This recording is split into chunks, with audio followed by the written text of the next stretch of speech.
Exercise number 6.9, question number 3. The population of a certain village is 62,500. What will be its population after 3 years if it increases at the rate of 4% annually?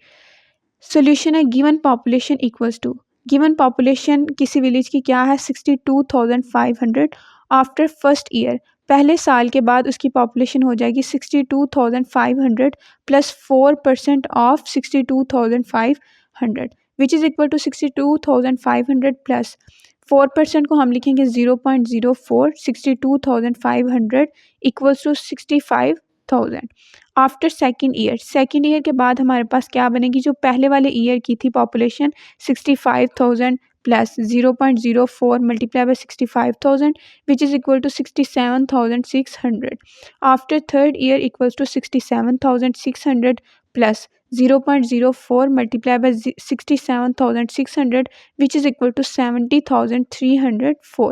So the population after third year equals to 70,304.